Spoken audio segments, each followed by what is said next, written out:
হাই friends, মই আজি আপোনালোকৰ মাজলৈ এটা পিটিকা ৰেচিপি লৈ আহিছোঁ। বেঙেনা আলু বিলাহীৰ পিটিকা। আহকচোন চাওঁ মই কেনেদৰে বনালোঁ এই পিটিকাবিধ। আপোনালোকে সকলোৱেতো বনাব জানেই।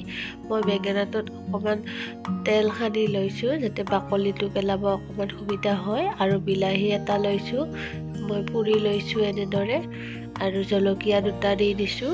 কেঁচা জলকীয়া দুটাও পুৰি ল'ম মই। জলকীয়াকেইটা পুৰি দিলে খুবেই টেষ্টি হয়, তাৰ কাৰণে মই পুৰি লৈছোঁ। আপোনালোকে যদি কেঁচাকৈ দিব বিচাৰে কেঁচাকৈ দিব পাৰে।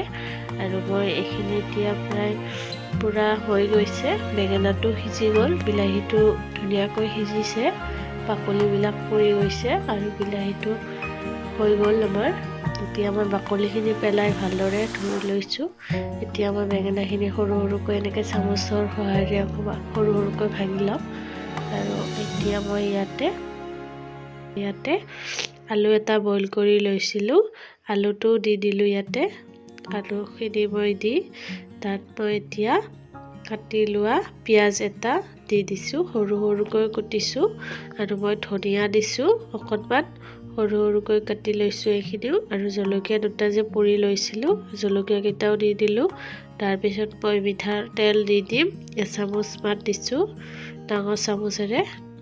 আৰু এতিয়া এইখিনি মই ভালদৰে মিহলি কৰি ল'ম। এতিয়া এইখিনি মই ভালদৰে মিহলি কৰি লৈছোঁ, আৰু জলকীয়াখিনি ভালদৰে পিটিকি দিছোঁ, আৰু নিমখ দি দিছোঁ মই আধা চামুচ। এইখিনি এতিয়া সানি লওঁ ভালদৰে।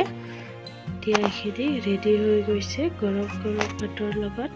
পিটিকা খুবেই টেষ্টি লাগে, বেঙেনা আৰু আলু বিলাহী পিটিকা এনেদৰে জলকীয়াটো পুৰি দিলে খুবেই টেষ্টি হয়। যদি মোৰ ভিডিঅ'টি চাই ভাল পালে please like, comment and share কৰিব, ছাবস্ক্ৰাইব কৰিব। ধন্যবাদ।